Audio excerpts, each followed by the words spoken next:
Aaron Sagerman here with RxMuscle.com at the Orlando Show of Champions. The show is over, and I'm standing here doing the final wrap-up with PJ at Braun, Tad the diet coach, and Chris the technician Aceto, and we're going to start with the men. Your client, Chris, Troy Alves, comes in. He wins his first 212 show. This is his fourth win, so he's won a lot of shows here.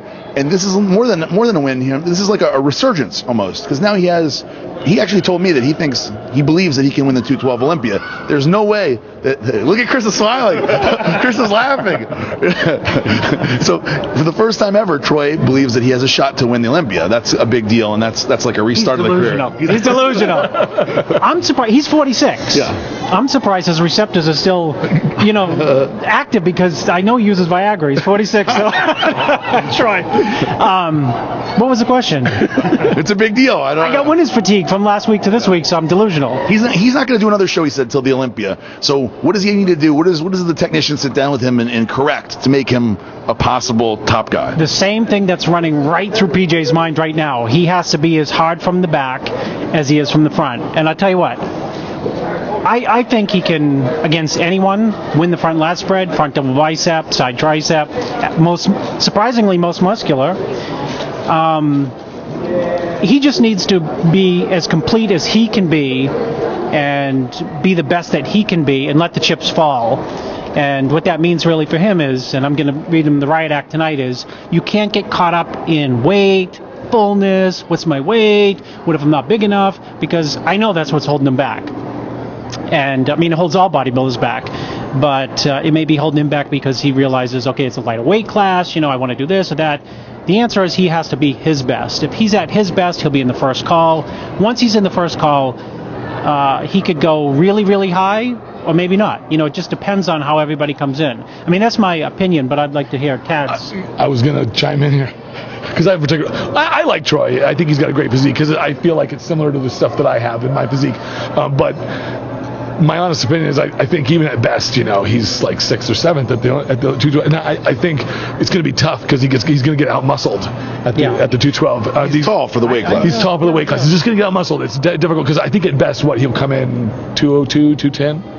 210. So even at 210, let's say even 212, even at best, you got guys, who are coming in who are like a couple inches shorter, Jose Raymond, Flex Lewis, and these guys David Henry. They're just going to, when they stand next to each other, by himself, he looks fantastic, and he's going to, and you could say, yeah, there's an argument you can make, but when you stand him next to some of these other guys, he might get out muscled. I think that's a plausible argument. Let's hear from PJ Braun. Were you thinking the same thing Chris was thinking when he was talking there?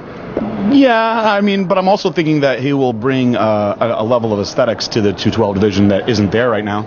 And one thing that should be brought to mention is that most of those guys, with exception of Flex, haven't done anything in the open division, whereas Troy has won open shows and kicked ass in the open division. So to say that he would be out-muscled against those shorter guys, I think would not necessarily be the right argument. Those guys are more compactly muscled, but I think that Troy looks way bigger than 210 pounds, and for him it just has to be getting his glutes and hams down. That's it. If they're not there, then he'll get pushed back to the back of the top 10. Let's talk about Raul Trisco Jimenez. He was in second place. Do you think that he was close to Troy?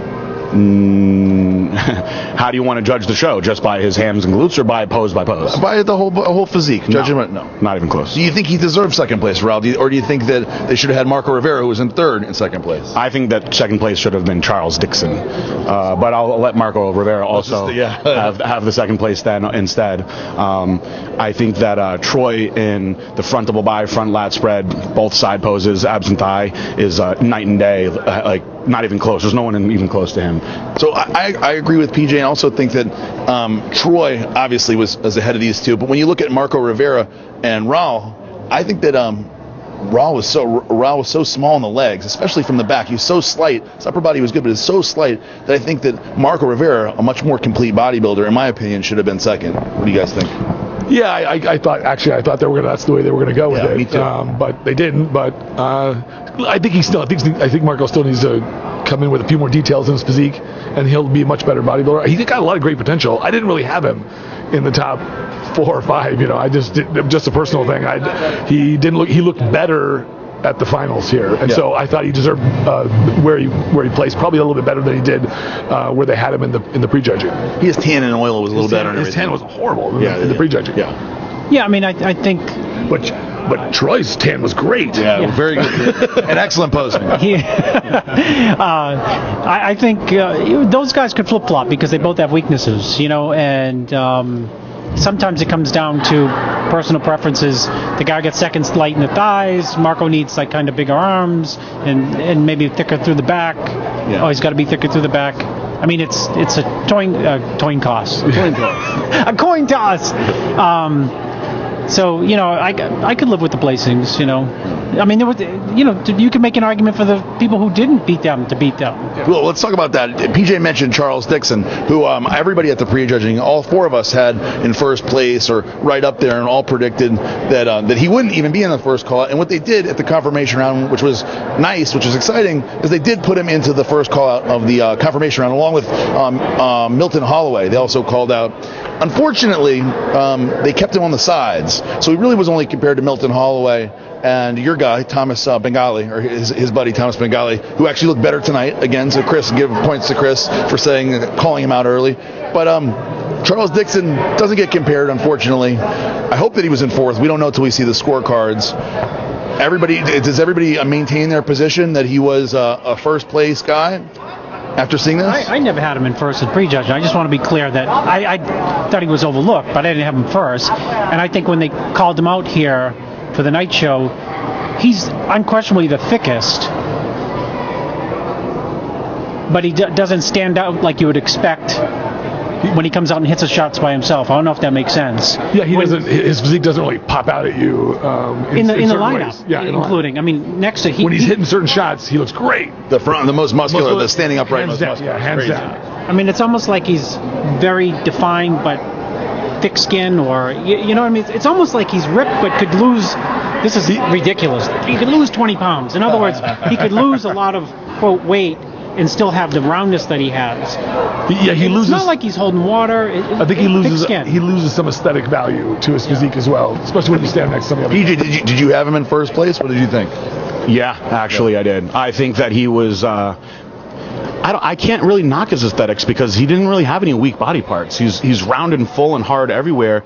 And I think that he has so much muscle that perhaps maybe it's not pretty anymore, but isn't that what happened to Ronnie Coleman too when he was destroying Branch Warren, right? I think he has a much prettier physique than Branch Warren. No offense to Branch Warren. And I actually thought that Dixon was even harder tonight. He was. As he posed, he got harder and harder. I think that like I should mention when I interviewed Troy at the end of our interview, if you guys watch, Troy brought it up as we were about to end. He said, I have a bone to pick with you. You thought Charles Dixon should have beat me, and I didn't have a chance to really respond, but I did actually think that Charles Dixon beat him because he was so much more dominant from the back. If Shozer won from the back, then Troy lost to Charles Dixon. That's my opinion. A lot of people out there that watched thought Charles got overlooked, and I do too. And best advice for me for Charles Dixon is go to New York, keep competing, and get up there and hopefully get compared. Yeah, maybe even drop 5 pounds. Yeah, possibly.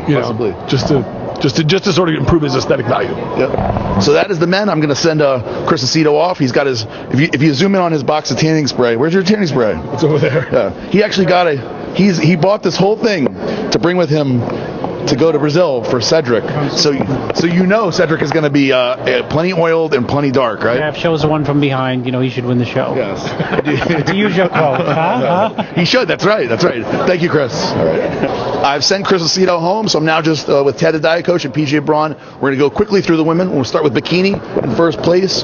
Courtney King, her second show, her debut last was 2 weeks ago in Daytona.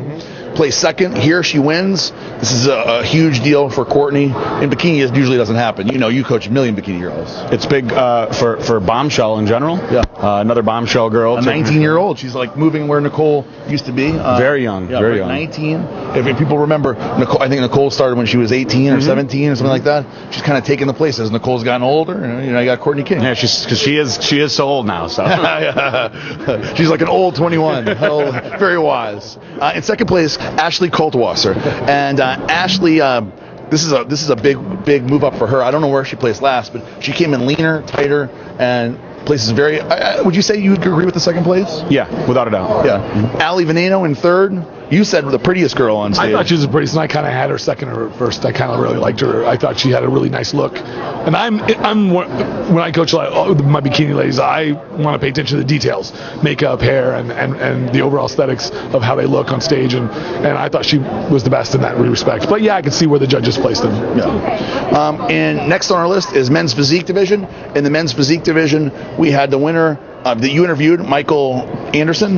These guys were big, and I'm watching you interview him. I'm like, geez, this guy's big, right? Yeah, he's big, and he didn't seem to think. I asked him if this was his intention. Yeah, it just happened on accident. It just happened. I'm just going to keep doing what I'm doing. And I think this is just my interpretation of going after show after show.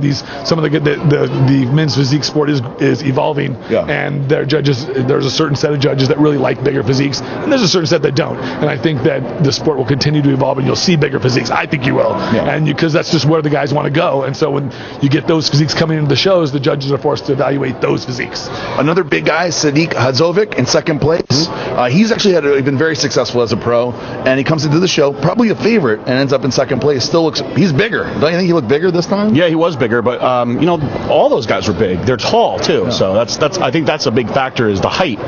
When you have that height, the muscles are long, so they don't get that bodybuilder kind of densey look. They still look athletic. Let's talk about third place, the biggest of these guys, Dean Fazzolari, Dean Michael. He goes by on the boards. A very big kid. I looked at him and I was like, wow, this is like my size guy.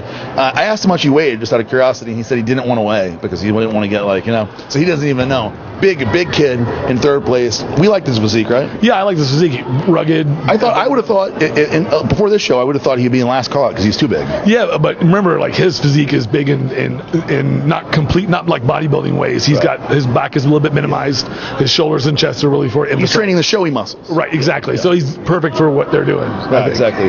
Women's physique division, Patricia Mello wins again. She is, I like to say, I guess the hottest girl in women's physique. She is the biggest star at this point that's competing, other than maybe Juliana Malacarni, who I don't know when she'll compete again. So you're the women's physique guru now, it seems like. Did you like her look, and did you think that she should have won? I liked her look this week much better than California. She was definitely tighter, more full. I see why that they like her. She's tall, she's impressive, she's full. I did not have her as the winner, but Amanda Dunbar for winning. I actually liked out of that group. I liked Amanda Dunbar, and she ended up in third place. Yes. Second place, Michaela Soto.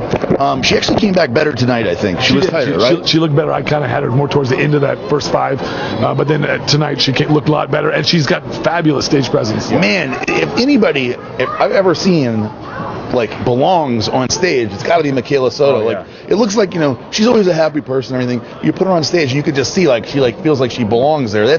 Bob Chick almost has to kick her off the stage to get her off. It's interesting because yesterday she looked a little bit shaky almost in her poses, and I think she knew that she was a little bit off, or maybe she had something that was stressing her, and it was completely gone today. She looked the way that she was supposed to look.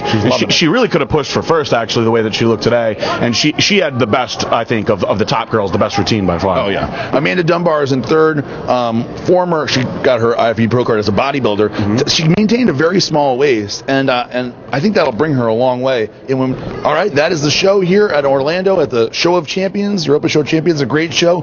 Very good turnout here at the Expo. I was impressed. Did you come 4 years ago for the first one? I did, yeah. And man, this thing has grown, right? Yeah, even better than last year. Actually, last year was much smaller than it was this year, and it seemed like there were more vendors and there were more people. Definitely bigger. I got to congratulate Ed and Betty Pariso for putting on another great show. Thank you for having RX Muscle here.